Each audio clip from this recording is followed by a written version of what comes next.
ẹ káàárọ̀ a kú ojúmọ́ o a kú ètò a kú ọjọ́ ìsinmi lónìí wọ́n lè ní à ń ṣe àṣeyẹ abiyamọ gbogbo abiyamọ lóbìnrin mo kí a kú oríire àṣeyẹ abiyamọ mo gbàdúrà lórúkọ Jésù Ọlọ́run á yọ ìkorò kúrò nínú ayé wa ogun tó bá tọ mọ́ ìkorò ogun tó bá ń tọ mọ́ ọgbẹ́ ọkàn gbogbo ènìyàn tó jẹ́ obìnrin tó ń gbọ́ mi tó jẹ́ abiyamọ lóbìnrin èyí tá à ń ṣèrántí tá à ń ṣe ayẹyẹ fún gbogbo àwọn abiyamọ àgbáyé abiyamọ ayé lórúkọ Jésù Ọlọ́run á yọ ìkorò kúrò nínú ọ̀rọ̀ wa Ọlọ́run á yọ ọgbẹ́ ọkàn kúrò nínú ọ̀rọ̀ wa gbogbo ọ̀nà tá a ti sunkún bí a sọ Ọlọ́run àbí sára wa àbí sí ènìyàn lórúkọ Jésù Olúwa múnú wa dùn á pa wá lẹ́rìn ayọ̀ ẹ káàbọ̀ sórí ètò lónìí ẹ káàbọ̀ sínú ìsìn yìí òní ni ọjọ́ ìsinmi tó kẹ́yìn nínú oṣù kẹta òní ní ọjọ́ ìsinmi tó kẹ́yìn nínú oṣù kẹta òní sì ni a mọ̀ wípé ọjọ́ ìsinmi ni ọjọ́ Olúwa ni èyí tí a gbọ́dọ̀ yà sí mímọ́ bẹ́ẹ̀ ni a gbọ́dọ̀ yà sọ́tọ̀ láti fi mọ rírì Olúwa láti fi jọ́sìn sí Olúwa mo fẹ́ kí a pera wa sítòsí níbi gbogbo tí gbogbo ènìyàn bá wà lórí gbogbo àgbáyé pé gbogbo ọmọ káàrọ̀ òjíire ìsìn ti bẹ̀rẹ̀ kò sáwàwí fún ẹnikẹ́ni pé wọn lọ sí ìjọ lónìí ìsìn ti bẹ̀rẹ̀ ìsìn orí afẹ́fẹ́ ni ẹ mọ bí a ṣe ń ṣe ẹ jẹ́ parapọ̀ ká jọ́sìn sí Olúwa ẹ ká fi ọpẹ́ wọlé gẹ́gẹ́ bí ìṣe wa ká dúpẹ́ lọ́wọ́ ẹ̀ Ọlọ́run dáadáa ọba tí ò ṣe é rẹ́ jẹ ọba tí ò ṣe é tàn ọ̀pọ̀ rò pé àwọn lè tan Ọlọ́run ò ṣe é tàn Ọlọ́run ò ṣe é rẹ́ jẹ Ọlọ́run ò ṣe kẹ́yìn sí gbogbo ènìyàn tó bá kẹ́yìn sí ni yóò tẹ̀ ẹ́ Ọlọ́run ò ṣe kẹ́yìn sí o ajunilọ tó lè juni nù ni bóyá o fẹ́ àbó o fẹ́ Ọlọ́run ni yóò máa jẹ o fẹ́ràn rẹ̀ o fẹ́ràn rẹ̀ Ọlọ́run ni yóò máa jẹ kò sóhun tó o ṣe gẹ́gẹ́ bí ènìyàn èyí tó máa dí Ọlọ́run lọ́wọ́ ọba tí ò ṣe dí lọ́wọ́ ni ọba tí ò ṣe dá dúró ni mo fẹ́ ká yìn ká gbé ga ọba tó jẹ́ ká rí Sunday tó kẹ́yìn nínú oṣù kẹta ọdún 2025 tàwọn àánú rẹ̀ ẹ ká gbé ga ẹ ká yìn ẹ ká fi ọkàn wa gbé ga ká fi ọkàn wa yìn ká fi ọkàn wa gbé ga ká fi ọkàn wa yìn ó yá gbé ohùn rẹ sókè láti yin Olúwa gbé ohùn rẹ sókè ibikíbi tó bá wà lágbàáyé tó ti ń gbọ́ mi ọ̀rọ̀ ẹ̀yìn ọ̀rọ̀ tó nípọn ni mo fẹ́ kó gbé ohùn rẹ sókè kó wá láti ọkàn rẹ wá kó sọ wípé bàbá o ṣé ọmọ o ṣé ẹ̀mí mo ṣe mo dúpẹ́ mo dúpẹ́ mo dúpẹ́ mo dúpẹ́ tàná mo dúpẹ́ tòní mo dúpẹ́ tọ́lá Ọlọ́run o ṣé fún èmi tí mò ń mí o ṣé fún àlàáfíà àgọ́ ara mi o ṣé fún ìjáde àti ìwọlé o ṣé bá a ṣe ń sọ̀rọ̀ yìí àwọn kan ti gbẹ́ mi mí àwọn kan ti lọ pàdé ẹlẹ́dàá wọn bá a ṣe ń sọ̀rọ̀ yìí bá a ṣe ń gbẹ́ ṣe ń gbọ́ mi àwa tá a wà láyé kì í pa dájọ́ àwọn tó ti lọ orí ọ̀fẹ́ la rí o nípa àánú àti orí ọ̀fẹ́ rẹ̀ ni ò tí ì mú ká parẹ́ máa yé ni ò tí ì mú ká ṣe kíni ká di ewúrẹ́ jẹlẹ́jẹlẹ́ àgùntàn jẹlẹ́jẹlẹ́ ó yá ẹjẹ́ adúpẹ́ lọ́wọ́ Ọlọ́run adúpẹ́ lọ́wọ́ ẹ̀ ká dúpẹ́ lọ́wọ́ ẹ̀ ká gbé ohùn wa sókè ká gbé ọkàn wa sókè ká rú ọkàn wa sókè ká fi ìmoore wa hàn ìwọ tó o bá jẹ́ kó ń gbọ́ mi ìwọ náà mọ tójú rẹ ti rí lọ́dún yìí o sì mọ bọ́lá ṣe kó ẹ yọ ọba tó kó ẹ yọ nínú ewu ayé tó kó ẹ yọ nínú ewu tó ń bẹ lóde ewu tó ń bẹ nílé tó yìí mú ọ wà láyé kó wà láyé rere tó yìí mú ọ wà lọ́dọ̀ rẹ̀ kò jẹ́ kó sọnù ọ̀pọ̀ ti sọnù wọ́n sì ti sọnù Ọlọ́run tó jẹ́ ó sọnù kò jẹ́ kí iyè rẹ ra àwọn kan wà tí iyè wọn ti ra o tó bá ń kọjá lọ tó bá ń rìn dáadáa pàápàá tó bá gba ibi tó ń pè lọ́jà tó bá gbà kọjá wà rí ọ̀pọ̀lọpọ̀ àwọn èèyàn tí iyè wọn ti ra tí wọ́n jára ayé wọn jára ọ̀run mọ́ àwọn èèyàn tí ẹ pé lóòótọ́ ìkúnlẹ̀ abiyamọ á ṣe ọ́ àánú ìkúnlẹ̀ abiyamọ ìtara ìkúnlẹ̀ abiyamọ á mú ọ tó bá rí táyé sọ wọ́n dà tàbí tó sọra wọn dà ṣùgbọ́n Ọlọ́run tó mú ọ wà láyé tó mú ọ wà láyé rere tó jẹ́ kí iyè rẹ ra tó jẹ́ kí ọ̀tá ọ sáyé rẹ di báṣubàṣu kò jẹ́ kí ọ̀tá ọ sọ ọ́ di ìdàkudà ọba tó ń tọ́jú ẹ ń tọ́jú àlọ́ àti àbọ̀ rẹ ń tọ́jú ọkọ ń tọ́jú aya ń tọ́jú ọmọ ń tọ́jú ẹ̀gbọ́n ń tọ́jú àbúrò ń tọ́jú àwọn òbí ẹ ká dúpẹ́ lọ́wọ́ ẹ nínú ìwọlé àti ìjáde wa nínú òkòwò wa iṣẹ́ wa ìdáwọ́lé wa ẹ̀kọ́ wa ó ń tọ́jú wa Ọlọ́run dáadáa ni Ọlọ́run dáadáa ẹ ká dúpẹ́ lọ́wọ́ ẹ ká gbé ọkàn ọpẹ́ wa ká gbé sókè ká lu sókè ká sọ fún bó ṣe Ọlọ́run dáadáa lọ́lọ́run tèmi òòrè orin yẹn kọ́ àbí Ọlọ́run dáadáa lọ́lọ́run tèmi ó ń ṣe mí dáadáa ó ń hùwà dáadáa sí mi Ọlọ́run dáadáa lọ́lọ́run tèmi ọba dáadáa ni Ọlọ́run dáadáa ni ó sì lọ́lọ́run wa ìwé mọ́ sọ pé nítorí Olúwa ṣeun nítorí àánú rẹ̀ ó dúró láéláé Jésù Kristi Olúwa wa Ọlọ́run lówùrọ̀ yìí ni a fi ọkàn wa gbé ọ̀gá a fi ọkàn wa yìn ọ́ a yìn ọ́ tọkàntọkàn tẹbí tara wa tí gbogbo ènìyàn tó sopọ̀ mọ́ ala fi gbé ọ̀gá wípé o ṣé ìwọ ni igi lẹ́yìn ọgbà wa o ṣeun ìwọ lọba tó ń tọ́jú wa lọba tí ò fi wá sílẹ̀ o ṣeun ìwọ lọ́lọ́run gbogbo àgbáyé ìwọ lọ́lọ́run lórí ayé àti àyànmọ́ wa o ṣeun gba ọpẹ́ wa gba ẹ̀yìn wa ọpẹ́ ìwà jẹ́ ṣètọ́wọ́gbà ohun tó tún ṣe fún wa nínú ìsìn lónìí gba ọpẹ́ wa,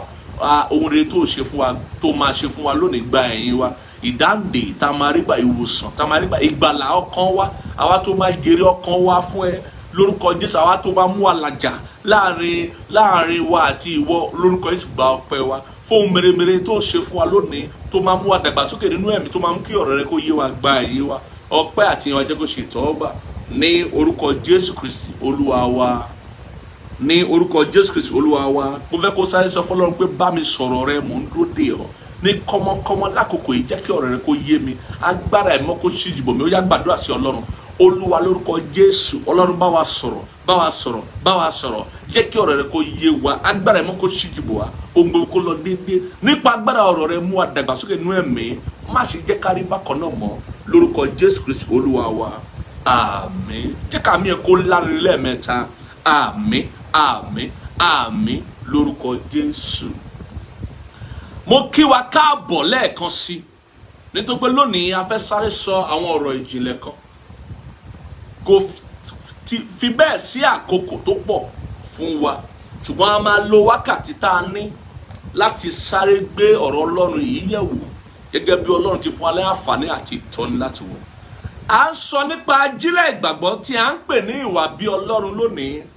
Ẹ rántí pé ìdánilẹ́kọ̀ọ́ tí a ń ṣe láti bí àwọn ọ̀sẹ̀ díẹ̀ sẹ́yìn ó dá lé ajílẹ̀ ìgbàgbọ́, ohun tí yóò mú kí ìgbàgbọ́ wa kó yè kóró, kó yè, kó sì mú èso rẹ̀ jáde, ohun tí yóò mú kí ìgbàgbọ́ wa dàgbà nínú Ọlọ́run, kí ó jèrè ọkàn wa fún Ọlọ́run, kí ó mú wa súnmọ́ Ọlọ́run, kí ó sì mú wa wo Ọlọ́run, ohun tí a ń pè ní ajílẹ̀ ìgbàgbọ́.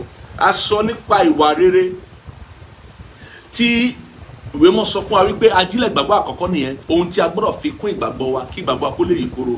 Ó ní pé ká fi ìwà rere kún ìgbàgbọ́, ó ní ká fi àìrékọjá kún ìmọ̀ kún ìwà rere, ó ní ká fi àìrékọjá kún ìmọ̀, ó sì ní ká fi sùúrù kún àìrékọjá. Ní báyìí ó tún wá sọ fún wa ní Pétérù kejì orí kìíní ẹsẹ̀ kẹfà yẹn wípé ká fi ìwà bí Ọlọ́run kún sùúrù. Tó bá lò ní sùúrù, a gbọ́dọ̀ wá yẹ ìwà rẹ wò wípé ṣé ìwà bí Ọlọ́run tó wà nínú rẹ, ṣé o mọ ohun tí a ń pè ní ìwà bí Ọlọ́run. A máa bẹ̀rẹ̀ ọ̀rọ̀ yìí nínú ìwé Tímótì kìíní orí 4 ẹsẹ̀ 8 la máa ti bẹ̀rẹ̀ ọ̀rọ̀ ìwà bí Ọlọ́run yìí. Ìwà bí Ọlọ́run ṣe kókó, ó sì láǹfààní, ó sì ní èrè fún wa láyé ń bí àti láyé tó ń bọ̀. Tímótì kìíní orí 4 ẹsẹ̀ 8 kí ló sọ? Ó ní nítorí èrè díẹ̀ ni ó wà nípa ara títọ̀, ṣùgbọ́n ìwà bí Ọlọ́run ní èrè fún ohun gbogbo. Kò sí ohun tí ìwà bí Ọlọ́run ò ní èrè fún. Gbọ́ mi dáadáa sà, kò sí ipa àbí ìpele ayé rẹ tí ìwà bí Ọlọ́run ò ní èrè fún.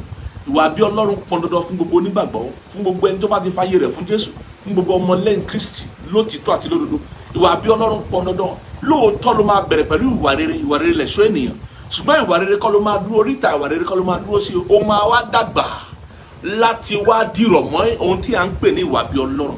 Gbogbo ìwà rẹ, ìṣe rẹ gbọ́dọ̀ dàbí ohun tí Ọlọ́run fúnra rẹ̀ ń ṣe. Òun náà ń pè ní ìwà bí Ọlọ́run. Ó ní ìwà bí Ọlọ́run ní èrè fún ohun gbogbo. Ó ní ìlérí ti ayé ìsinsìnyí àti ti èyí tí ń bọ̀. Ohun tí a ń pè ní ìwà bí Ọlọ́run nìyẹn. Ọlọ́run fẹ́ kí gbogbo àwọn ènìyàn tó bá fẹ́ fi ìjọba àti agbára ayé ilé lọ́wọ́ kó dàbí tirẹ̀. Tí a bá dàbí Ọlọ́run àti tà sí Ọlọ́run, òun là ń pè ní ìwà bí Ọlọ́run. Bẹ́ẹ̀ ni, ìwà bí Ọlọ́run jẹ́ oore ọ̀fẹ́, àǹfààní àti agbára láti máa ronú bí Ọlọ́run, láti máa sọ̀rọ̀ bí Ọlọ́run, láti ṣe kíni, láti máa hùwà bí Ọlọ́run. Ó ní a ṣe pè ní ìwà bí Ọlọ́run. Ìwà bí Ọlọ́run jẹ́ ohun gbogbo tó ní í ṣe pẹ̀lú àwòrán àti ìrísí Ọlọ́run.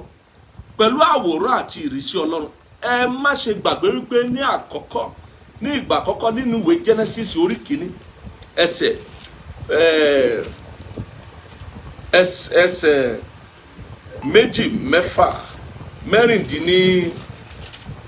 mẹ́rìndínní ṣé 50 ní báyìí. Ó ní Ọlọ́run sì wí pé, ẹ gbọ́ mi dáadáa o, Ọlọ́run sì wí pé jẹ́ kí a dá ènìyàn ní àwòrán wa gẹ́gẹ́ bí ìrí wa, bí a ṣe rí. Kí a dá ènìyàn ní àwòrán wa gẹ́gẹ́ bí ìrí wa. Ohun tó Olúwa sọ ní lákọ̀ọ́kọ́ o, bẹ̀rẹ̀ pẹ̀pẹ̀ ayé, kí wọn kí ó sì jọba lórí ẹja òkun àti lórí ẹyẹ ojú ọ̀run àti lórí ẹran ọ̀sìn àti lórí gbogbo ilẹ̀ àti lórí ohun gbogbo tí ń rákò lórí ilẹ̀. Ẹni tọ́lọ́run fẹ́ kó jọba lórí gbogbo tó dárúkọ yìí ó jẹ́ ènìyàn tàbí ẹni tó wà ní àwòrán ẹ̀ àti ìrísí ẹ̀. Ẹni tí ò bá sí ní àwòrán àti ìrísí ẹ̀ kò lè fún ní agbára àti jọba lórí ilé ayé, lórí gbogbo ohun tí ó dá, torí pé kò ní lè ṣe bí Ọlọ́run yóò ti ṣe, kò ní lè ṣe bí Ọlọ́run yóò ti ṣe. Nítorí náà ìwà bí Ọlọ́run jẹ́ ohun gbogbo tó ní ṣe pẹ̀lú àwòrán àti ìrísí Ọlọ́run. A gbọ́dọ̀ mọ̀ wípé gbogbo àwọn tó bá fẹ́ bá Ọlọ́run jọba wọ́n gbọ́dọ̀ ní àwòrán àti ìrísí Ọlọ́run.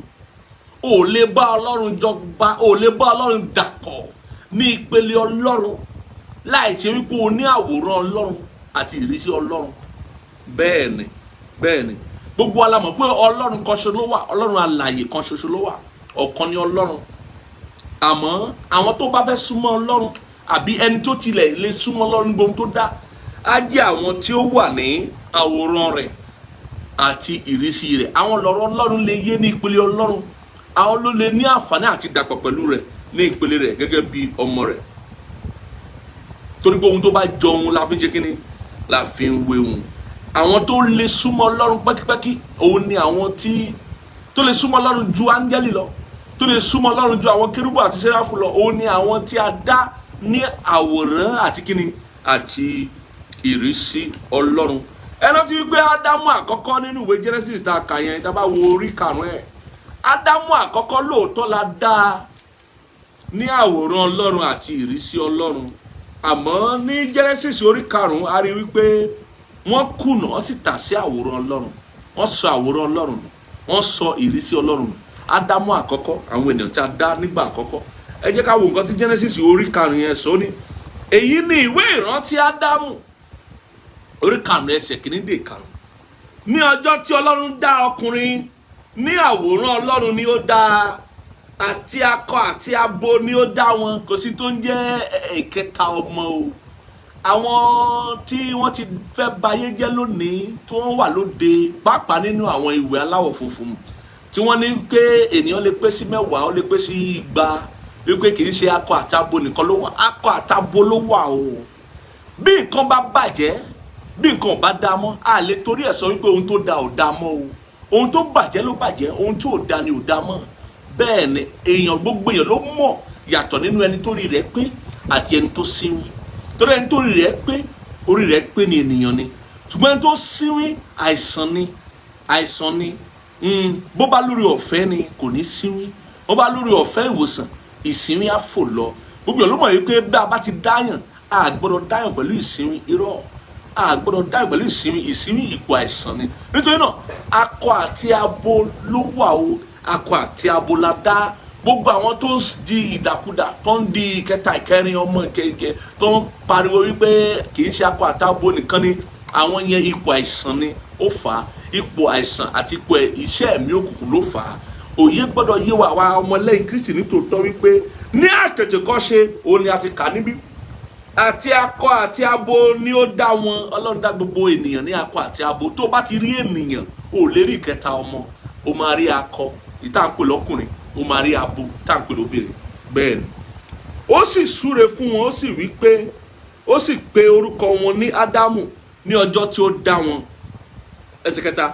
Ádámù sì wà ní 150 ọdún, ó sì bí ọmọkùnrin kan ní jíjọ àti ní àwòrán ara rẹ̀. Ṣé rí Ádámù? Ó bẹ̀rẹ̀ sí ń bímọ tó jọ ara rẹ̀, kò jọ Ọlọ́run mọ́. Ó bẹ̀rẹ̀ sí ń bímọ tó ní àwòrán ara rẹ̀, kì í ṣe àwòrán Ọlọ́run. Ó bẹ̀rẹ̀ sí ń bímọ tó ní ìrísí ara rẹ̀, kì í ṣe ìrísí Ọlọ́run. Nítorí kí ni wọ́n ti tà sí ní orí 4 yẹn, wọ́n ti ṣubú nínú orí ọ̀fẹ́, wọ́n ti sọ àwòrán Ọlọ́run, wọ́n sì ti sọ ìrísí Ọlọ́run. Ẹ jẹ́ kí n kà á tán. Ó ní ó sì pe orúkọ rẹ̀ ní Séètì. Ọjọ́ Ádámù lẹ́yìn tí ó bí Séètì jẹ́ 1000 ọdún. Ó sì bí ọmọkùnrin àti ọmọbìnrin. Gbogbo ọjọ́ tí Ádámù wà sì jẹ́ 700 ọdún ó lé 30. Ó sì kú. Gbèsè ayé Ádámù nìyẹn. ọkùnrin àkọ́kọ́. Ẹ wá rí wípé ọkùnrin àkọ́kọ́ tí a ń pè ní Ádámù yìí, òun ni ó sọ àwòrán Ọlọ́run, ó sọ ìrísí Ọlọ́run. Ohun tó fi mú kí ìran àwọn ènìyàn kan ṣubú nínú oore ọ̀fẹ́ nìyẹn. Ohun tó fi mú kí ẹ̀ṣẹ̀ kó pọ̀ nínú ayé, ohun tó fi mú kí ọkàn ènìyàn kó burú jáì, tó jẹ́ wípé Ọlọ́run kábàámọ̀ kó dá àwọn ènìyàn nígbà tó ṣubú nínú oore ọ̀fẹ́, tó sọ àwòrán Ọlọ́run, tó sọ ìrísí Ọlọ́run. Àmọ́ nígbà tí Ádámù kejì wáyé, èyí tí a mọ̀ sí Jésù Kristi, tí a ń pè ní Ádámù kejì, kí ló ṣe? Ó gbèrò àwòrán Ọlọ́run, ó sì gbèrò ìrísí Ọlọ́run. Òun ni ó wà ní Jòhánù orí kìíní yẹn, Jòhánù orí kìíní, Hébérù orí kìíní àti Kólósè orí kìíní. Ó wà ń bẹ̀. Ẹ jẹ́ sáré kà á ní kọ́mọ́kọ́mọ́ fún wa, nítorí ọ̀rọ̀ yìí gbọ́dọ̀ yé wa dáadáa. Ọ̀rọ̀ àwòrán Ọlọ́run àti ìrísí Ọlọ́run. Torí pé kí ni? Ìwà bí Ọlọ́run ó jẹ́ ohun gbogbo tó ní ṣe pẹ̀lú àwòrán Ọlọ́run àti kí ni? Ìrísí Ọlọ́run. Jòhánù kìíní kí ló sọ nípa Ádámù kejì? Òun la ṣe pé Ádámù kejì, Jésù Kristi ní Ádámù ìgbẹ̀yìn, Ádámù tó gbẹ̀yìn. Kò nílò Ádámù míì, nílò Ádámù mìíràn, nítorí pé Ádámù kejì tí a ń pè ní Jésù Kristi, ó ti gbèrò àwòrán Ọlọ́run àti kí ni? Ìrísí Ọlọ́run. Jòhánù orí kìíní kí ló sọ fún ẹsẹ̀ kìíní sí ìkarùn-ún? Ó ní àtètèkọ́ṣe ni ọ̀rọ̀ wà, ọ̀rọ̀ sì wà pẹ̀lú Ọlọ́run, Ọlọ́run sì ni ọ̀rọ̀ náà. Òun náà ni ó wà ní àtètèkọ́ṣe pẹ̀lú Ọlọ́run. Nípasẹ̀ rẹ̀ ni a ti dá ohun gbogbo, lẹ́yìn rẹ̀ a kò sì dá ohun kan nínú ohun tí a dá. Nínú rẹ̀ ni ìyè wà, ìyè náà sì ni ìmọ́lẹ̀ aráyé. Ìmọ́lẹ̀ náà sì ń mọ́lẹ̀ nínú òkùnkùn náà kò sì borí rẹ̀. Ẹ bá lọ ka Hébérù orí kìíní, à ń sọ nípa Jésù Kristi, ọ̀rọ̀ Ọlọ́run. Bẹ́ẹ̀ ni, nípa ẹni tí a dá ohun gbogbo. Ẹ wá wo nǹkan tí Hébérù kìíní sọ nípa Jésù Kristi yẹn àti nípa bó ṣe jẹ́ àwòrán Ọlọ́run. Hébérù orí kìíní ẹsẹ̀ kìíní sí ìkẹta, ó ní Ọlọ́run ẹni ní ìgbà púpọ̀ àti ní onírúurú ọ̀nà tí ó ti pa àwọn wòlíì bá àwọn bàbá sọ̀rọ̀ nígbàanì, ní ìkẹyìn ọjọ́ wọ̀nyí ó ti ipasẹ̀ ọmọ rẹ̀ bá wa sọ̀rọ̀, ẹni tí ó fi ṣe ajogún ohun gbogbo, nípasẹ̀ ẹni tí ó dá àwọn ayé pẹ̀lú. Ẹni pé nípasẹ̀ ọmọ tí ń ṣe ọ̀rọ̀ Ọlọ́run la fi dá ayé, ẹni tí ń ṣe ìtànṣán ògo rẹ̀ àti àwòrán òun tìkára rẹ̀. À ń sọ nípa Jésù Kristi, ọmọ Ọlọ́run, tí ó sì ń fi ọ̀rọ̀ agbára rẹ̀ mú ohun gbogbo dúró. Gẹ́gẹ́ bó ṣe jẹ́ ọ̀rọ̀ Ọlọ́run, ó jẹ́ ọ̀rọ̀ Ọlọ́run pẹ̀lú agbára. Ó fi ọ̀rọ̀ agbára rẹ̀ mú ohun gbogbo dúró. Lẹ́yìn tí ó ti ṣe ìwẹ̀nù ẹ̀ṣẹ̀, ó jókòó ní ọwọ́ ọ̀tún ọlá ńlá ní òkè. Jésù Kristi nìyẹn. Kólósè náà sọ fún wa wípé Jésù Kristi jẹ́ àwòrán Ọlọ́run. Kólósè orí kìíní ẹsẹ̀ mẹ́ẹ̀ẹ́dógún tàbí márùndínlógún. Ẹni tí ń ṣe àwòrán Ọlọ́run tí a kò rí, àkọ́bí gbogbo ẹ̀dá. Ó ń ṣe àwòrán Ọlọ́run tí kò ṣeé fojú rí. Ọlọ́run ò ṣeé fojú rí, ṣùgbọ́n tá a bá fẹ́ rí àwòrán ẹ̀ lójúkojú, Jésù la máa rí. Òun ni Ọlọ́run tí a lè rí lójúkojú. Nítorí náà gbogbo ènìyàn gbọ́dọ̀ rí bí àwòrán ọmọ Ọlọ́run Jésù Kristi, nítorí àwòrán ọmọ Ọlọ́run yìí, òun ni àwòrán Ọlọ́run. Ohun tí ìwé Róòmù sọ fún wa nìyẹn. Róòmù orí kẹjọ, ohun tó sọ fún wa nìyẹn wípé gbogbo ènìyàn pàápàá àwa tá a ti di àtúnbí ni a gbọ́dọ̀ rí bí àwòrán ọmọ Ọlọ́run. Róòmù orí kẹjọ ẹsẹ̀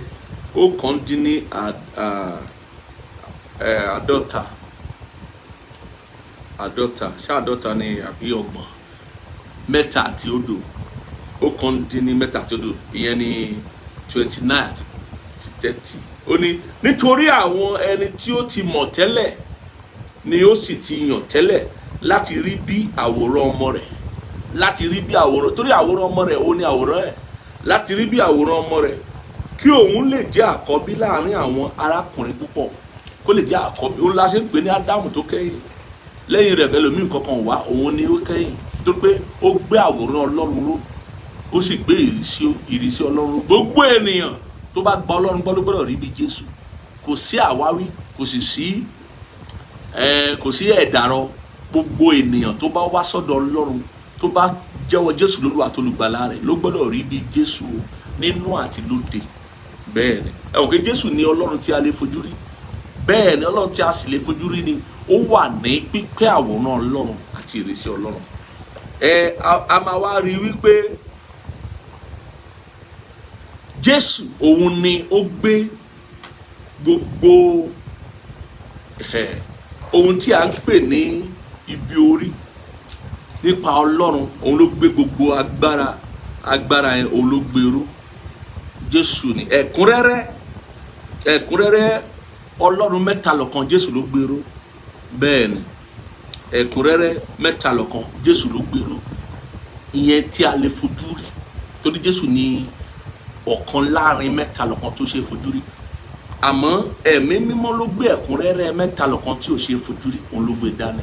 Torí ẹ̀mọ́ kò ṣe fojú rí, òun ló gbé ẹ̀kúnrẹ́rẹ́ yẹn, òun ló gbé dání. Tá bá wo ìwé Kólósè, kí n sáré kà á fún wa.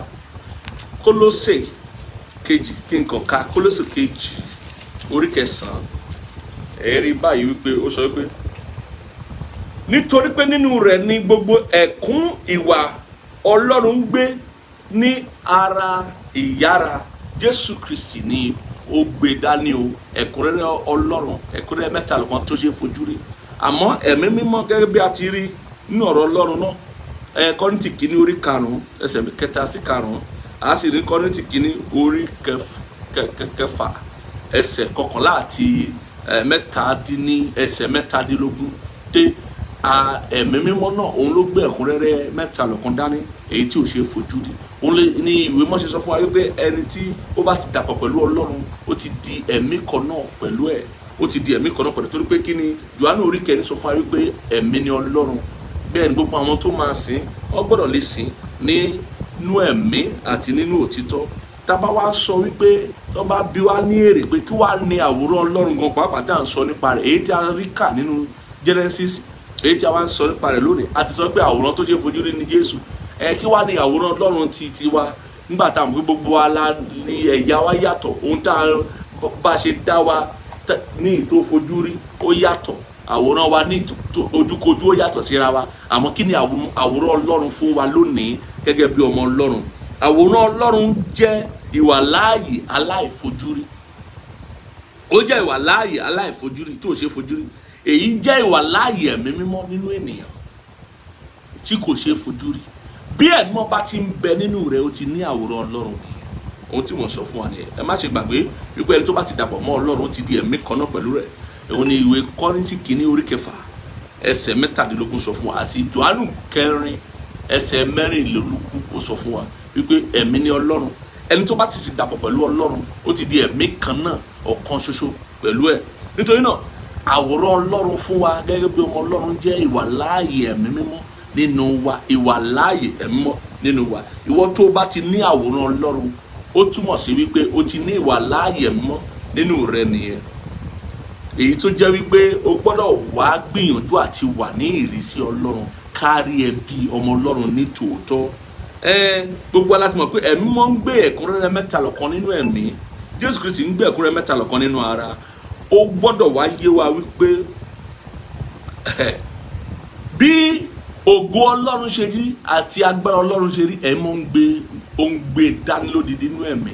Jésù Kristi sì ń gbé dání lójúkojú nínú ara. Nítorí pé ògo yẹ ògo kan ni, ògo Baba là ń pè, ògo àti agbára kan náà ni, agbára ẹ̀mí mọ́, agbára Ọlọ́run ni, ògo ẹ̀mí mọ́, ògo Ọlọ́run ni, ògo Ọlọ́run Baba òun náà la pín pẹ̀lú Ọlọ́run Ọmọ, òun náà la pín pẹ̀lú Ọlọ́run ẹ̀mí mọ́. Nítorí pé ọ̀kan ni wọ́n, mẹ́ta lọ́kan jẹ́ ọ̀kan. A ti sọ fún wa wípé ọ̀kan ni Ọlọ́run pé méjì, mẹ́ta lọ́kan jẹ́ ọ̀kan ṣoṣo. Ṣùgbọ́n nínú ohun tó ń ṣe fún wa, nínú ojúṣe wọn fún wa, la ṣe mọ̀ wọ́n sí mẹ́ta. Ojúṣe mẹ́ta ni, ojúṣe Ọlọ́run Baba, ojúṣe Ọlọ́run Ọmọ, ojúṣe Ọlọ́run ẹ̀mí mọ́, ó yàtọ̀ síra wọn. Òun náà ni mò ń fi yé wa lónìí wípé a gbọ́dọ̀ mọ̀ wípé ọ̀kan ṣoṣo ni Ọlọ́run o, gbà mí gbọ́ sà, ọ̀kan ṣoṣo ni. Àmọ́ ìwọ tí a bá ti pàṣẹ Ọlọ́run bí, àti pàṣẹ ẹ̀mí mọ́ bí ọ nìyẹn. Nítorí pé àwòrán Ọlọ́run tó ń bẹ nínú rẹ̀, òun ni ìwàláàyè Ọlọ́run tó ń bẹ nínú rẹ̀. ìwọ tí a bá sì ti pasẹ̀ mọ́ bí, ìwọ ni ó di àtúnbí o. Ìwọ ló ṣe kí ni? Ìwọ ló di àtúnbí. Ìwọ ni ẹ̀mọ́ ń jọba nínú ẹ̀, ìwọ lẹ̀mọ́ wá jókòó sínú ẹ̀, ìwọ lẹ̀mọ́ ń gbé nínú ẹ̀. Ẹ̀mọ́ sì ń gbé inú rẹ kí o lè máa tẹ̀lé ìdarí ẹ̀, kí o lè mú ọ dàgbà sókè nínú Ọlọ́run, kí o lè mú ọ súnmọ́ Ọlọ́run. Òun ló jẹ́ wípé o gbọ́dọ̀ di àtúnbí. Gbogbo ẹni tó bá máa rí ìjọba Ọlọ́run gbọ́dọ̀ di àtúnbí. Àtúnbí ó pọn dandan. Jòhánù orí 4 sọ fún wa, ó di dandan fún gbogbo ènìyàn láti di àtúnbí. Ohun tí mo wá fẹ́ fi yé wa rèé o, bá a ṣe ń tẹ̀síwájú wípé àwòrán Ọlọ́run jẹ́ ojúṣe Ọlọ́run fún gbogbo ènìyàn tó bá jọ̀wọ́ ara rẹ̀ fún Ọlọ́run. Ọlọ́run fún ara rẹ̀ nípa agbára ẹ̀mọ́ ló máa gbéra rẹ̀ wá bá wa. Tá bá pè é pé Ọlọ́run lónìí mo fa ayé mi fún ọ, mo jọ̀wọ́ ayé mi fún ọ, mo kẹ̀yìn sẹ́ṣẹ̀, mo fa ayé mi fún ọ, ó yá tẹ́wọ́ gbà mí wọnú ayé mi kó jọba nú ayé mi. Ẹ̀mọ́ yóò wọnú ayé wa wá. Ojúṣe Ọlọ́run nìyẹn. Ìwọ tó bá gba ọ̀rọ̀ Ọlọ́run gbọ́ tó fa ayé rẹ̀ fún Jésù, ojúṣe Ọlọ́run ni àwòrán ẹ̀. Òun ló máa wá, torí kò sẹ́ni tó mọ àwòrán Ọlọ́run, Ọlọ́run nìkan ló mọ àwòrán ara rẹ̀. Òun ló máa wá gbé àwòrán rẹ̀ sínú wa, èyí tí a ń pè ní ìwà láàyè ẹ̀mí mímọ́. Òun ló máa wá gbé sínú wa, láwa sọ wá di ọmọ Ọlọ́run ní tòótọ́, láwa mú àkẹ̀yìn sẹ́ṣẹ̀, lásọ wá di ọ̀tun, la máa wá di titun, a máa wá di ẹ̀dá titun nínú Kristi Jésù. Àmọ́ ìrísí Ọlọ́run jẹ́ ojúṣe wa o. Ojúṣe ènìyàn ni ìrísí Ọlọ́run, láti máa rí bí Ọlọ́run, láti máa tẹ̀lé ìlànà Ọlọ́run, láti máa ronú bí Ọlọ́run, sọ̀rọ̀ bí Ọlọ́run, láti máa wà bí Ọlọ́run.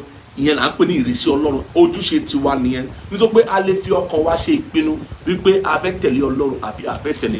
Lóòótọ́ èèyàn lè ti fa ayé ẹ̀ fún Jésù kó di àtúnbí, kó ti jọ̀wọ́lẹ̀ fọ́lọ́run, kí ẹ̀mọ́ kó máa gún wà nínú ẹ̀, kó ẹ̀mọ́ kó máa jọba nínú ẹ̀. Ṣùgbọ́n ojúṣe rẹ wá ní wípé kó fọwọ́sowọ́pọ̀ pẹ̀lú ẹ̀mí mímọ́.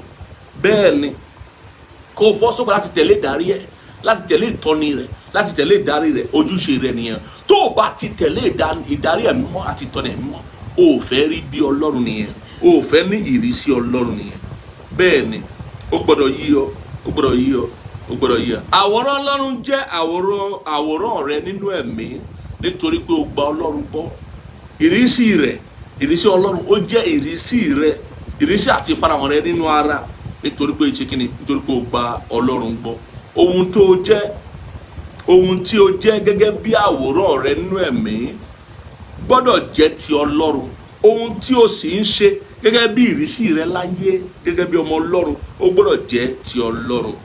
Mo fẹ́ kí a lóye rẹ̀ wípé ìwọ tí a ti pasẹ̀ Ọlọ́run bí, tí a ti pasẹ̀ ẹ̀mí mọ́ bí, ó gbọ́dọ̀ wà nípa ti ẹ̀mí ní gbogbo ìgbà. Bẹ́ẹ̀ ni, wọ́n ló wà nínú Róòmù orí 8 ẹsẹ̀ 14. Ẹ jẹ́ sáré ka bẹ̀yẹn fún wa bá ṣe ń tẹ̀síwájú. Ó ní nítorí iye àwọn tí à ń ṣe amọ̀nà fún láti ọ̀dọ̀ ẹ̀mí Ọlọ́run wá, àwọn ní í ṣe ọmọ Ọlọ́run. Tí ò bá ṣe pé látọ̀dọ̀ ẹ̀mí Ọlọ́run láti ń ṣe amọ̀nà rẹ, ò ń ṣe ọmọ Ọlọ́run, ò ń ṣe ọmọ. Ó sì léwu fún ọ, ó léwu fún ọ lọ́pọ̀lọpọ̀, ó léwu fún ọ tí o bá gbà láàyè kẹ́ẹ̀mọ́ kó ṣe amọ̀nà rẹ. Tí o bá gbà láàyè ẹ̀mọ́ láti darí ẹ, láti mú ọ dàgbà nínú ẹ̀mí, láti mú ọ dàgbà nínú ọ̀rọ̀ Ọlọ́run, nínú òye Ọlọ́run. Tí o bá gbà ẹ̀mọ́ láàyè láti tọ́ ọ sọ́nà, ò ń ṣe ọmọ Ọlọ́run nìyẹn.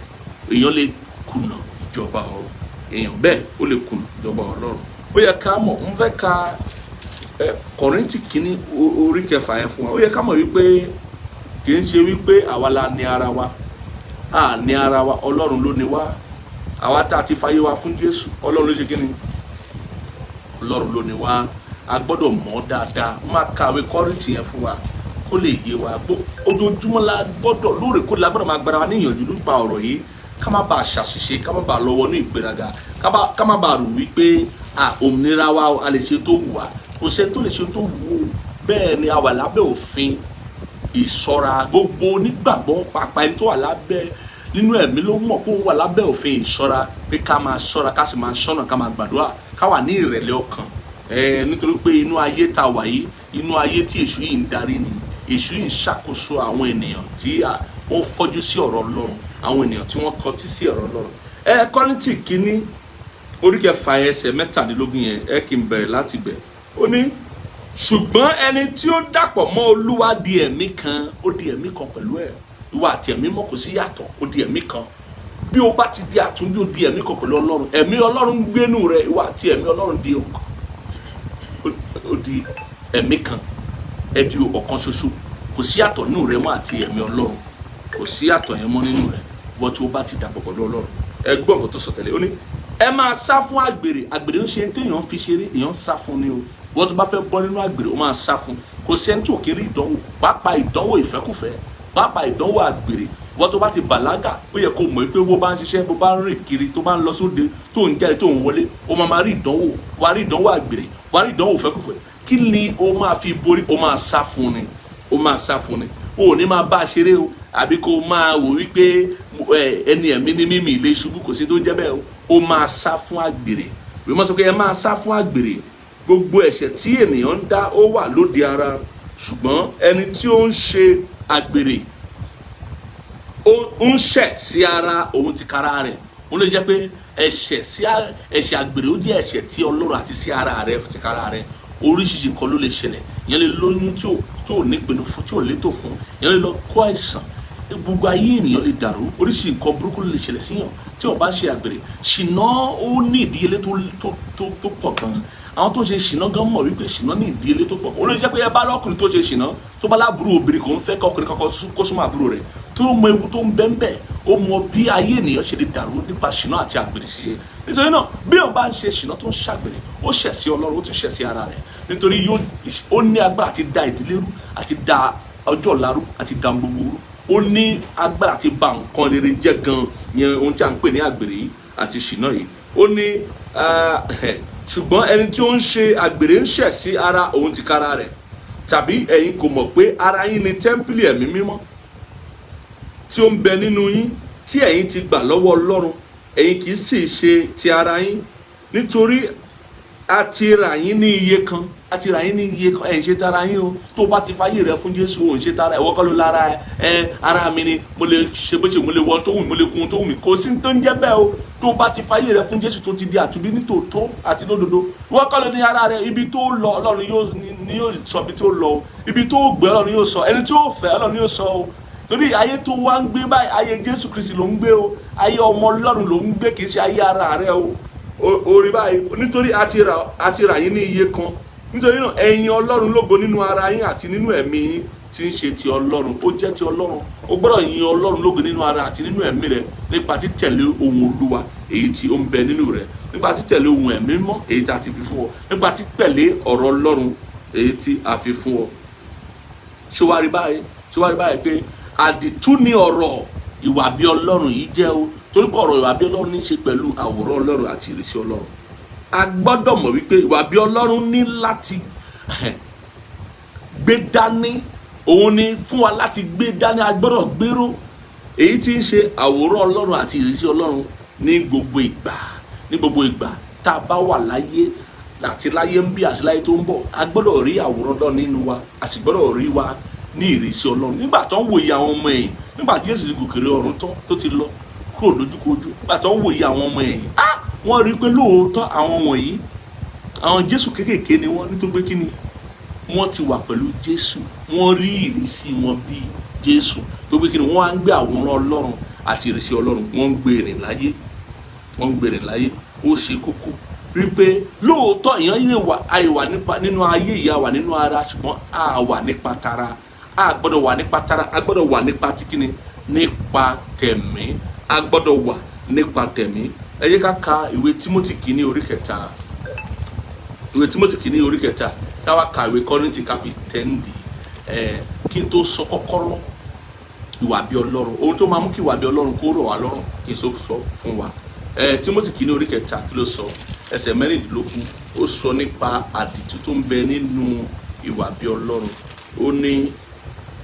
Ó ní láìsí iyèméjì títóbi ní ohun ìjìnlẹ̀ ìwà bí Ọlọ́run. Àdìtú ní ohun ìjìnlẹ̀ sí ni, ṣùgbọ́n ohun ìjìnlẹ̀ yìí, àdìtú yìí, Ọlọ́run ti fi yé wa nípa ìfihàn mímọ́ nínú ọ̀rọ̀ rẹ̀. Ẹni tí a fihàn nínú ara, àwòrán àìfojúrí ni àwòrán Ọlọ́run, ṣùgbọ́n ìrísí Ọlọ́run ó jẹ́ ohun tó ṣe é fojúrí.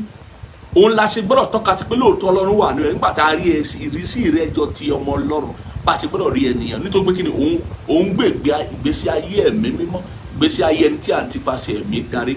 Ó ní ẹni tí a fihàn nínú ara, tí a dá láre nínú ẹ̀mí, tí àwọn áńgẹ́lì rí, tí a ń wàásù rẹ̀ láàrin àwọn orílẹ̀-èdè, tí a gbàgbọ́ nínú ayé, tí a gbà sókè nínú ògo. A dá láre nínú ẹ̀mí, nítorí pé ó ń tẹ̀lé ohun tí ẹ̀mí mọ́ ń ṣe, ó ń tẹ̀lé ohun tí ẹ̀mí mọ́ ń sọ, ó ń tẹ̀lé ìdarí àti ìtọ́ni ẹ̀mí mọ́ àti amọ̀nà ẹ̀mí mọ́ ní gbogbo ìgbà, gbogbo ọjọ́ ayé rẹ̀. Àwọn áńgẹ́lì gan rí ọ ní pé ọmọ Ọlọ́run ni èyí. bẹ́ẹ̀ ni a sì ń wà á sọ nípa Jésù níbí ṣùgbọ́n Jésù jẹ́ àkọ́bí láàrin wa, àkọ́bí gbogbo àwọn ẹni tí a bí nípa ti Ọlọ́run àti nípa ti ẹ̀mí mọ́. Pé bí Jésù ṣe rí láyé gan òun lè ṣe fẹ́ ká náà rí o.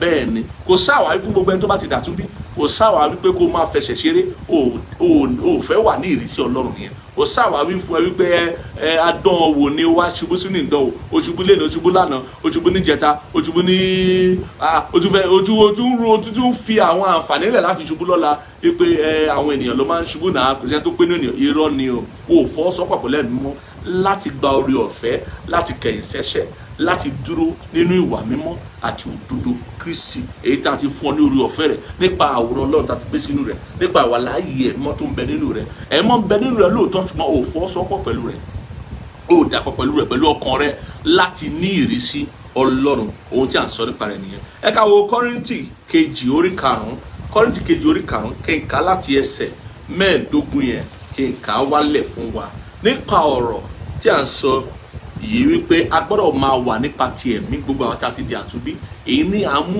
lámọ̀ sí ìwà bí Ọlọ́run. Ènìyàn nípa ti ara ò lè wu Ọlọ́run, ènìyàn nípa ti ẹ̀mí ló lè wu Ọlọ́run. Tí o bá ní ìwà bí Ọlọ́run lóòótọ́ ó máa wà nípa ti ẹ̀mí, ó máa ronú bí Ọlọ́run ṣe ronú nínú ẹ̀mí, ó máa sọ̀rọ̀ bí Ọlọ́run ṣe ń sọ̀rọ̀ nínú ẹ̀mí, ó sì máa wà bí Ọlọ́run ṣe ń wà nínú ẹ̀mí.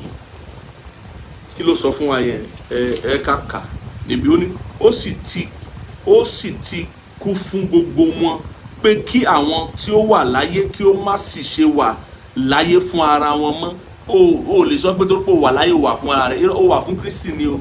Ìgbáyé tó ń gbé nísìnyí ìgbáyé Kristi ni. Kristi ló gbọ́dọ̀ máa jọba nínú ayé rẹ̀. Ohun gbogbo tó ń ṣe, bóyá o jẹ́ ọkọ, o jẹ́ ìyàwó, o jẹ́ bàbá, o jẹ́ màmá, o jẹ́ ọmọ, o jẹ́ ẹ̀gbọ́n, o jẹ́ àbúrò, gbogbo tó ń ṣe, o jẹ́ òṣìṣẹ́, o jẹ́ ọ̀gá ilé iṣẹ́, gbogbo tó ń ṣe nínú ayé nínú ara o gbọ́dọ̀ máa ṣe fún Kristi láti wo Ọlọ́run ni o gbọ́dọ̀ máa ṣe fún Kristi. O gbọ́dọ̀ máa ṣe fún ìmọ̀tara ẹni nìkan àbí fún ara rẹ nìkan. Ó ní bí kò ṣe fún ẹni tí ó kú nítorí wọn tí ó sì ti jíǹde. Nítorí náà láti ìsinsìnyí lọ àwa kò mọ ẹnìkan nípa ti ara mọ́. A gbọ́dọ̀ mọ ẹnìkan nípa ti ara, a gbọ́dọ̀ wà nípa ti ẹ̀mí ká sì mọ gbogbo ènìyàn nípa ti ẹ̀mí. Ó ní bí àwa tilẹ̀ ti mọ Kristi nípa ti ara ṣùgbọ́n nísinsìnyí àwa kò mọ̀ bẹ́ẹ̀ mọ́. Nípa ti ara la fi mọ̀ nígbà tá a mọ̀ pa bí nípasẹ̀ bàbá rẹ̀ Mary àti Joseph. Mọ̀ nígbà tó dàgbà tó bẹ̀rẹ̀ sí ní bá wa sọ̀rọ̀ Ọlọ́run, a bẹ̀rẹ̀ sí ní mọ̀ nípa tẹ̀mí wípé lóòótọ́ ọmọ Ọlọ́run ni, ẹni tí ó wá sáyé láti kú fún ẹ̀ṣẹ̀ gbogbo ènìyàn. Ó ní nítorí náà bí ẹnikẹ́ni bá wà nínú Kristi ó di ẹ̀dá titun. Ó di kíni? Ó di ẹ̀dá titun. Ohun àtijọ́ ti kọjá lọ, kíyèsí wọ́n sì di titun. Ohun àtijọ́ ti kọjá lọ, ẹ̀ṣẹ̀ àtijọ́, ìwà àtijọ́, àgbèrè àtijọ́, irọ́ pípa, panṣágà, gbogbo àwọn ìwà ẹ̀gbin àtijọ́ ó gbọ́dọ̀ kọjá lọ. Tó bá ti wà nínú Kristi ohun àtijọ́ gbọ́dọ̀ kọjá lọ. Ohun gbogbo gbọ́dọ̀ di titun bẹ̀rẹ̀ láti inú èrò inú rẹ, bó ṣe ń sọ̀rọ̀ sí, bó ṣe ń hùwà sí, ó gbọ́dọ̀ di titun. Ìyàtọ̀ gbọ́dọ̀ wà nínú ìwọ tó ti jọ̀wọ́ lẹ̀ fún Jésù àtẹni tó ti jọ̀wọ́ lẹ̀ fún Jésù. Ìyàtọ̀ gidigidi ni, ó dídí ìyàtọ̀ ni. Bí ayé ṣe ga ju ọ̀run lọ bẹ́ẹ̀ ni ìyàtọ̀ tó wà láàrin ẹni tó juwọ́ lẹ̀ fún Jésù, tó ti jẹ́wọ́ Jésù lórí àti olùgbàlà àtẹni tó ti jẹ́wọ́ ohun tó gbọ́dọ̀ ṣe kíni, tó gbọ́dọ̀ gàdàgbàgàdàgbà ni. Kì í ṣe lónìí tí ó kọ̀ ọ̀pọ̀lọpọ̀ àwọn ènìyàn tó wà nínú ìjọ ló ń bá ẹ̀ṣẹ̀ ṣeré, ló ń dìpọ̀ dìrọ̀ mẹ́ṣẹ̀ tó ń sọ pé kọ́lọ́ kó máa ràn á lọ́wọ́ ni kò easy. Kò sí nǹkan tó ń jẹ́ kò easy o. O ò ṣetán àti fọ́sowọ́pọ̀ mọ́ ẹ̀mí mọ́ ni. Tó bá fọ́sowọ́pọ̀ mọ́ ẹ̀mí mọ́ lóòótọ́, á mọ dúró ṣinṣin nínú Ọlọ́run, á mọ wà nínú ìwà mímọ́, á sì mọ wà nínú òdodo Kristi. Ẹgbọ́n tí ọ̀rọ̀ Ọlọ́run sọ níbí. Ohun gbogbo sì ti ọ̀dọ̀ Ọlọ́run wá, ẹni tí ó sì ti pàṣẹ Jésù Kristi bá wa làjà sọ́dọ̀ ara rẹ̀, tí ó sì ti fi iṣẹ́ ìránṣẹ́ ìlàjà fún wa. Èyí ni pé Ọlọ́run wà nínú Kristi, ó ń bá aráyé làjà sọ́dọ̀ ara rẹ̀, kò sì ka ẹ̀ṣẹ̀ wọn sí wọn lọ́rùn. Ó sì ti fi ọ̀rọ̀ ìlàjà lé wa lọ́wọ́, ọ̀rọ̀ ìlàjà láàrin ènìyàn àti Ọlọ́run, pé kò sí jà mọ́, kò sọ́ta mọ́. A lè bọ́ Ọlọ́run dọ̀rẹ́, a lè wá sí ìjọba rẹ̀, a lè dọmọ rẹ̀, ká bá dọ̀rẹ́, ká jọ nìpọ̀, ká ní ìbárìpọ̀ tó dánmọ́rán, ká ní ìdàpọ̀ tó dánmọ́ pẹ̀lú Ọlọ́run Ẹlẹ́dàá wa. A nílò àtijọ́ tara wa mọ́. Kò yẹ kí ènìyàn ó kórìíra Ẹlẹ́dàá rẹ̀, torí pé Ẹlẹ́dàá rẹ̀ ò kórìíra rẹ̀. Òun ni Jésù Kristi wá ṣe tó sì mú alàjà pẹ̀lú Ọlọ́run. Nítorí náà àwa ní ikọ̀ fún Kristi, bí ẹni pé Ọlọ́run ti ọ̀dọ̀ wa ṣìpẹ̀ fún yín. Àwa ń bẹ̀ yín nípò Kristi, ẹ bá Ọlọ́run làjà, nítorí ó ti fi ṣe ẹ̀ṣẹ̀ nítorí wa, ẹni tí kò mọ ẹ̀ṣẹ̀kẹ́ṣẹ̀ rí, kí àwa lè di òdodo Ọlọ́run nínú rẹ̀, kí a bá lè di òdodo Ọlọ́run nínú rẹ̀ ló ṣe kíni ló fi Jésù ṣe ẹ̀ṣẹ̀ kó lè kú oró lórí igi àgbélébùú nítorí èmi àti ìwọ. Nítorí náà a gbọ́dọ̀ lóye rẹ̀ wípé ohun àtijọ́ ó ti kọjá lọ. Bí ẹnikẹ́ni bá ti wà nínú Kristi ó di ẹ̀dá tuntun, ẹ̀mọ́ ti wà nínú rẹ̀, ó gbọ́dọ̀ wá tẹ̀lé ìtọ́ni àti ìdarí ẹ̀mí mọ́ láti ní ìwà bí Ọlọ́run. Kí wá ní kọ́kọ́rọ́ ìwà bí Ọlọ́run? Kí ni ó mú ìwà bí Ọlọ́run rọrùn fún gbogbo ènìyàn? Láti fọ́sọ́pọ̀ pẹ̀lú Ọlọ́run ó gbọ́dọ̀ ní ìfẹ́ pípé. Ohun tí a ń pè ní ìfẹ́ pípé, ohun tó wà nínú ìwé Jòhánù kìíní orí 9 nìyẹn. Ìfẹ́ pípé, ó ní àwa ti mọ̀ àti gba ìfẹ́ tí Ọlọ́run ní sí wa gbọ́. Ìfẹ́ ni Ọlọ́run. Jòhánù orí 9 ẹsẹ̀ 4 kábẹ̀ láti 16 yẹn kábẹ̀ sí kà ń bẹ̀. Ó ní àwa ti mọ̀ a sì gba ìfẹ́ tí Ọlọ́run ní sí wa gbọ́. Ṣé o mọ ìfẹ́ tí Ọlọ́run ní sí ènìyàn? Ṣé o mọ ìfẹ́ tí Ọlọ́run sí ní ayé tó ní sí gbogbo ènìyàn tó dá àti gbogbo àwọn ènìyàn tó wá tẹ́wọ́ gbà á? Ìfẹ́ ẹni kankan. Ìfẹ́ tó ní sí gbogbo ènìyàn pé kí gbogbo ènìyàn má ṣe ṣègbé, kí wọ́n tẹ́wọ́ gbà kán gba Jésù tó ti rán, kán lè ní ìyè nípẹ̀kun. Ìfẹ́ tó wá ní sí gbogbo àwọn ènìyàn tó ti tẹ́wọ́ gbà ni wípé gbogbo ohun tí mo jẹ́ mo fẹ́ gbélé ọ lọ́wọ́, gbogbo ohun tí mo ní mo fẹ́ gbélé ọ lọ́wọ́, máa ṣojú mi láyé, máa ṣojú mi, kó o jẹ́ àjogún pẹ̀lú Kristi láyé, kó lo agbára mi, kó lo ògo mi, kó lo àṣẹ mi lórí ayé láti ṣe bí wọ́n ṣe ṣe láyé. Ìfẹ́ tó ní fún àwọn ọmọ rẹ̀ nìyẹn. Ẹ wá gbọ́ nǹkan tí ìwé mọ́ sọ ń bí. Ó ní àwa ti mọ̀ a sì gba ìfẹ́ tí Ọlọ́run ní sí wa gbọ́. O gbọ́dọ̀ mọ̀ nìkan, o gbọ́dọ̀ gbà á gbọ́. O gbọ́dọ̀ gba ìfẹ́ tí Ọlọ́run ní sí wa, o gbọ́dọ̀ gbà á gbọ́. Ó ní ìfẹ́ ni Ọlọ́run, ẹni tí ó bá sì ń gbé inú ìfẹ́ ó ń gbé inú Ọlọ́run. Tó o bá wà nínú ìfẹ́ ò sínú Ọlọ́run, kò sí iye èdè tó lè máa fọ̀ o, kò sí iye ohun tó lè máa ṣe. Ìwọ tó o bá ti ní ìfẹ́ ò sínú Ọlọ́run. Kọ́kọ́rọ́ ìwà bí Ọlọ́run ni ìfẹ́ pípé, ìfẹ́ pípé ti Ọlọ́run nínú ènìyàn. Ó ní ẹni tí ó bá sì ń gbé inú ìfẹ́ ó ń gbé inú Ọlọ́run àti Ọlọ́run nínú rẹ̀. Nínú èyí ni a mú ìfẹ́ tí ó wà nínú wa pé, ìfẹ́ tí ó wà nínú wa a mú pé nínú èyí. Ẹ máa gbọ́, kí àwa kí ó lè ní ìgboyà ní ọjọ́ ìdájọ́. Mo sọ fún wa wípé ìwà bí Ọlọ́run wúlò fún wa láyé ń bí àti láyé tó ń bọ̀.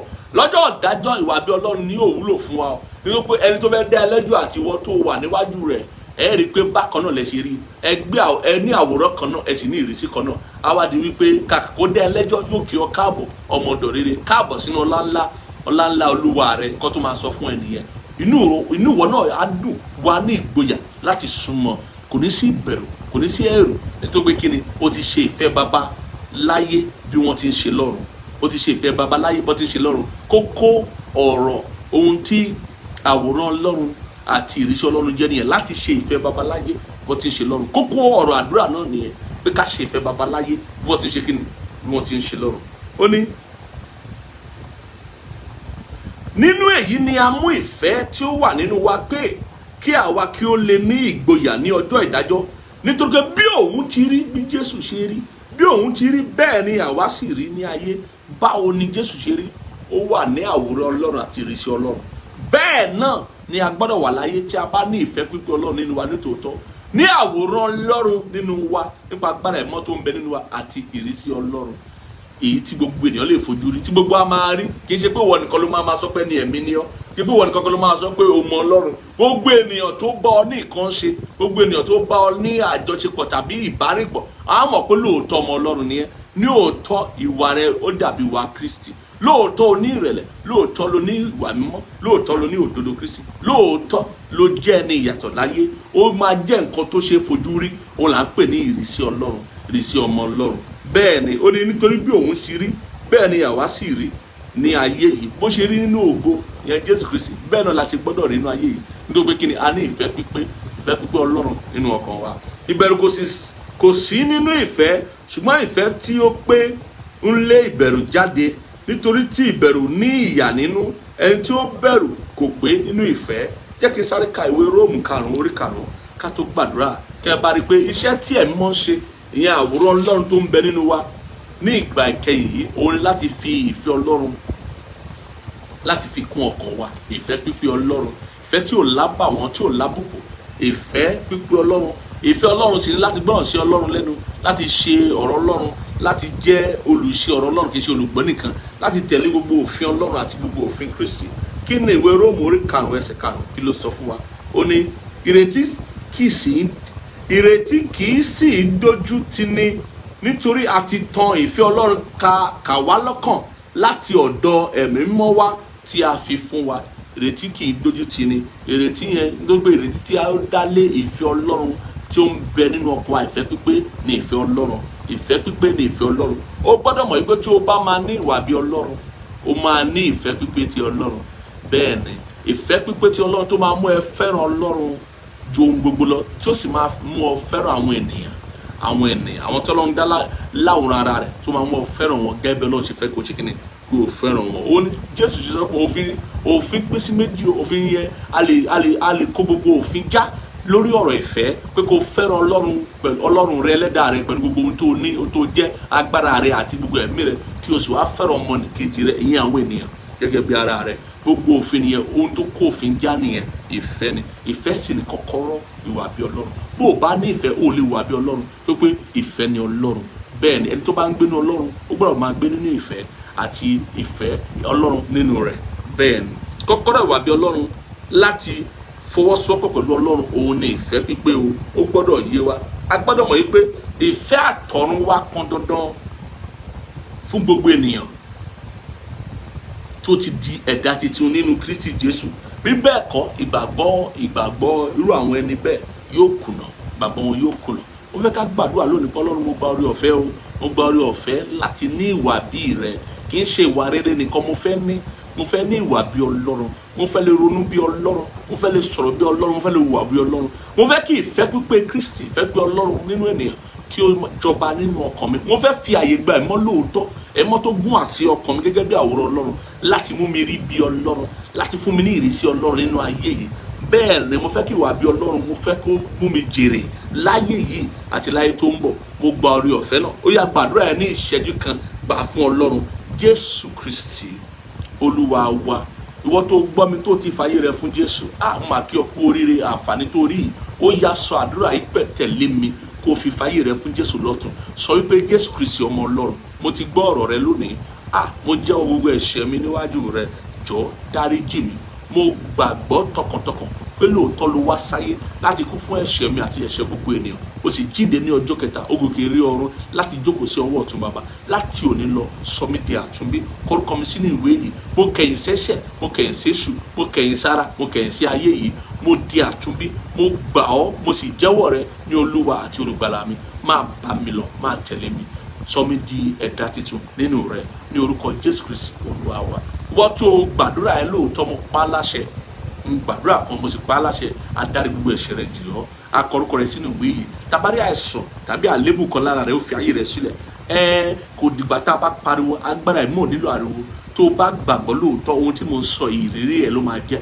Mo pa á láṣẹ. Tabari àìsàn tàbí àlébù, torí ìwọ kan òun gbọ́ mi, ó lé àlébù kan lára. Ó sì wò wípé àlébù yìí kò jẹ́ kó bẹ́gbẹ́ pé, kò jẹ́ kó bá ọgbà pé. Gbọ́ mi bí mo ṣe ń gbóhùn Olúwa létí mi. Gbogbo àlébù ara rẹ, ó fi ayé rẹ sílẹ̀. Ó fi ayé rẹ sílẹ̀. Ó fi ayé rẹ sílẹ̀. Àìsàn, ó fi ayé rẹ sílẹ̀. Àlébù, ó fi ayé rẹ sílẹ̀. Ó di titun nínú Kristi Jésù. Oore ọ̀fẹ́ láti borí ẹ̀ṣẹ̀, láti borí ara, ó bọ́ sórí ayé rẹ. Bẹ́ẹ̀ ni ó sì kò yí padà lórúkọ Jésù Olúwa wa. Ìwọ tó bá fẹ́ ṣe ọrẹ ọjọ́ ìsinmi, ó fẹ́ fún Olúwa ní nǹkan kan, ó yá àǹfààní rẹ o.